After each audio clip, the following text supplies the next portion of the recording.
The secret to success is delegating.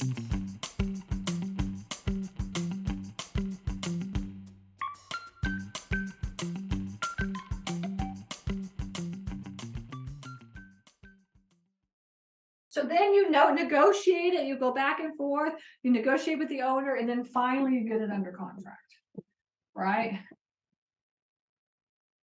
Okay, so this 7-step process, okay, that we just went through, finding the owners, building the list, calling the owners, doing the deal analysis, running the deal analysis, and then putting the offer in, negotiating with the owner, and getting it under contract. This is stage 1. This is what you're going to be doing over and over and over again in order to find a facility that you can buy. Okay, and this is just a numbers game. That's it. It's just a numbers game. And the more that you can, more people that you have, more facilities that you have on your list, the more times you call the owner, the more times that you run deal analysis and put offers in, the more chances you are going to be able to find a facility to get it under contract. Okay, this is stage 1. This is the hardest part of the entire process.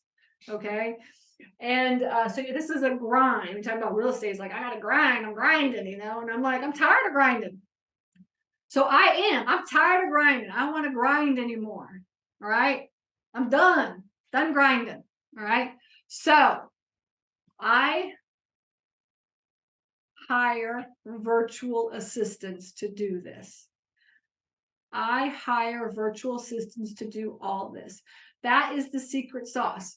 The secret to success is delegating. I'm going to tell you it's delegating, because the truth of the matter is that you cannot do all this. Now, obviously, you can do all of this, but today's market requires putting in a lot of offers. And our goal is always 1 offer per week, right? 1 offer per week. And if you have to put in 1 offer a week, think about how many calls you have to make on a weekly basis. It's typically 50 for every 50 calls you make.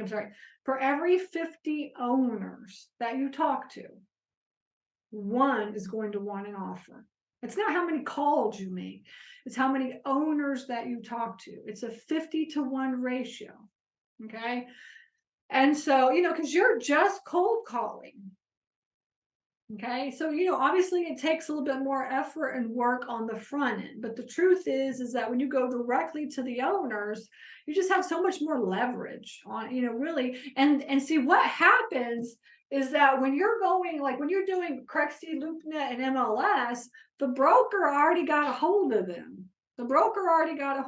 I saw that last year in one of my students. We picked up a 630 unit facility for $3 million.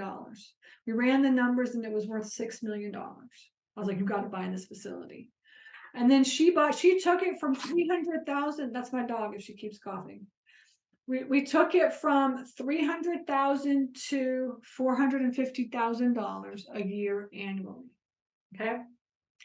And so then, like, after a year and a half, she's like, I think I could probably sell this thing. Let's sell it. So she went to Marcus and Millichat.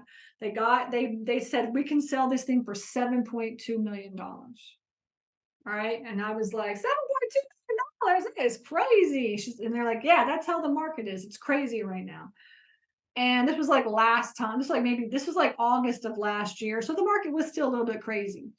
So then they went out and started pitching their deal and pushing it and stuff. And in the end, they had 3 offers at $6 million. And I was like, you have to take this deal. You're going to make $3 million in a year and a half.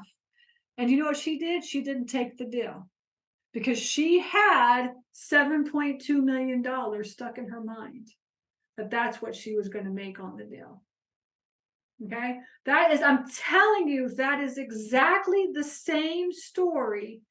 That's the same thing that brokers do for all the properties on Crexi, MLS, and LoopNet. All right. The broker always thinks that they can get way more money than what everybody says. Nothing wrong with commercial real estate, but I mean, they got to pay their due, they got to pay for them, and it's like a whole thing, right?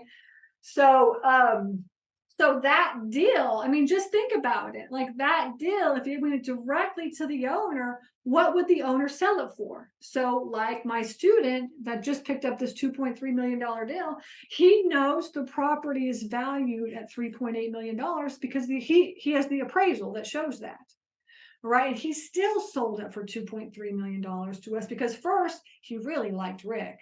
And second of all, like he wanted to sell it to a local person. First of all, he said he talked to a lot of brokers, but he wanted to sell it to somebody local, and they are in the same city. They live in Dallas. And you know, and he just wanted to work. He just wanted to work with us. He really wanted to work with us. So I mean, that's what happens when you go to owners. You get rocking good deals. All right. Whereas on the Crexy and LoopNet, it's just it's just harder. Okay. Hey everybody, this is Stacy here. Thank you so much for watching this video. I am here to teach you how to get your foot into this industry. You're watching this video because you want to learn how to get started in self-storage investing, or maybe you own facilities and you want to be a better manager, a better owner. That is what I do, is I teach people how to do that. So please like this video and also subscribe, hit the subscribe button, because that's what YouTube wants. So in order for me to get out the word on how to get started in this industry, I really need your help. Again, I appreciate you listening to me, and I'm here to help you on this journey, and I will see you in the next video. Take care.